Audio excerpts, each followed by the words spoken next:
এতিয়া ইতিমধ্যে বৰদিন শেষ হৈছে, এতিয়া 31 ডিচেম্বৰ আহিছে আৰু এইটো সময়ত দেখা গৈছে যে চাৰিওফালে এটা এতিয়া পিকনিক চলি আছে।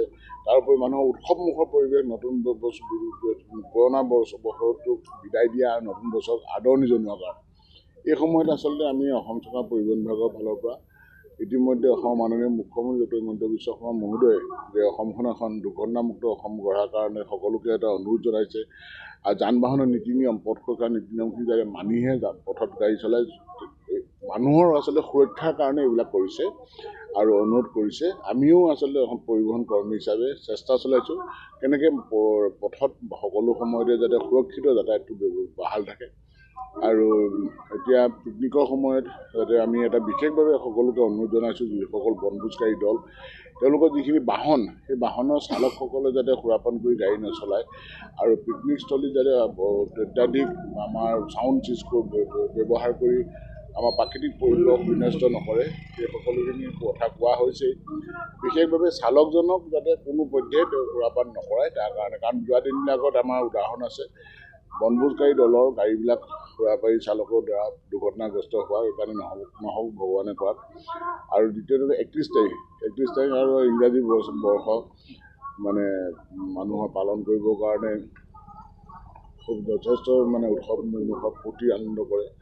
এইটো সময়ত আমি অনুৰোধ কৰিছোঁ সুদূৰ আনন্দ কৰি যাতে গাড়ী নচলায়। ফূৰ্তি আনন্দ সকলোৱে কৰিব লাগিব, আমাকো লাগিব, আপোনাকো লাগিব, সকলোকে লাগিব, কিন্তু নিজক সুৰক্ষিত ৰাখি যাতে ফূৰ্তি আনন্দ কৰে সেইকাৰণে সকলোকে অনুৰোধ যে সুৰাপান কৰিবলৈ বাধা নিদিওঁ, কিন্তু সুৰাপান কৰি যাতে যান বাহন নচলায়, নহ'লে যান বাহন চলাই যদি সুৰাপান কৰি ধৰা পৰে তেতিয়া যান বাহন বিধি 185 তেখেতৰ 10,000 টকা জৰিমনা হ'ব, 3 মাহৰ কাৰণে তেখেতে মিনিমাম কাৰাদণ্ড আৰু লাইচেন্সখন ছাছপেণ্ড হ'ব, পৰৱৰ্তী সময়ত ইত্যাদি বিভিন্ন ধৰণৰ ব্যৱস্থা গ্ৰহণ হ'ব। গতিকে আপোনালোকৰ জৰিয়তে বিনম্ৰ অনুৰোধ আমি যাতে কোনো ব্যক্তিয়ে ফূৰ্তি আনন্দৰ মাজত সুৰাপান কৰি গাড়ী নচলায় আৰু নতুন বছৰটো যাতে আমাৰ সকলোৰে কাৰণে মংগল হয় আমি আশা ৰাখিছোঁ। সকলোৱে বাগুণ্ড দিনৰ আগত এখন দুৰ্ঘটনামুক্ত সমাজ গঢ়ক আৰু মিলিত প্ৰচেষ্টাই আচলতে সকলো সম্ভৱ। এমুঠি মাত্ৰ বিষয়া কৰ্ম বা এমুঠি চৰকাৰী বিষয়া কেতিয়াও সম্ভৱ নহয়। ৰাইজলৈ সেইকাৰণে অনুৰোধ, ৰাইজে যদি সহায় সহযোগ কৰে নিশ্চয়কৈ এখন দুৰ্ঘটনামুক্ত সমাজ হ্ৰাস পাইছে, নিশ্চয়কৈ হ্ৰাস পাইছে। আপোনাৰ যান বাহনৰ সংখ্যা যিধৰণে বৃদ্ধি পাইছে সেই হিচাপত আমাৰ দুৰ্ঘটনাৰ সংখ্যাটো অলপ বৃদ্ধি পোৱাটো স্বাভাৱিক, কিন্তু মৃত্যু আমাৰ প্ৰধান কথাটো হৈছে মৃত্যু হ'ব নালাগে। দুৰ্ঘটনা হ'ব পাৰে মানুহৰ, কোনো ডাঙৰ কথা নহয়, ঘৰৰ পৰা ওলাওঁতে পিছল খায়ো মানুহ পৰি হাত ভৰি ভাঙে, কিন্তু মানুহ মৃত্যু হোৱাটো খুব বেদনাদায়ক। কোনো ব্যক্তি যাতে দুৰ্ঘটনাত মৃত্যু নহয় তাৰ কাৰণে আমাৰ মৃত্যুৰ সংখ্যা কমিছে অসমত, গতিকে এইটো এটা আমাৰ ইতিবাচক চিন।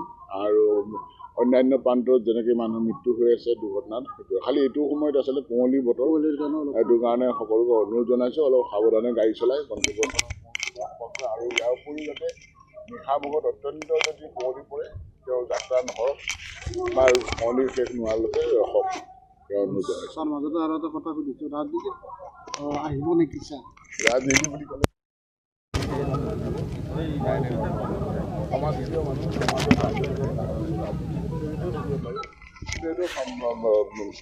চব ভগৱানৰ কথা। আজি এইটো স্থানত আছোঁ, এইটো সময় আপোনাৰ নাম ওলাইছে এনে সুধিছোঁ। নাই এতিয়া ধৰক মই আচলতে আজিকালি ইয়াত মেল মিটিঙত মাতে, বিভিন্ন শিক্ষানুষ্ঠানবিলাকত মাতে, আহিবলৈ ভয় একো লাগে এইটো কাৰণে যে আহিলে কিজানি ৰাজনীতিৰ কাৰণে আহিছে বুলি ভাবিব।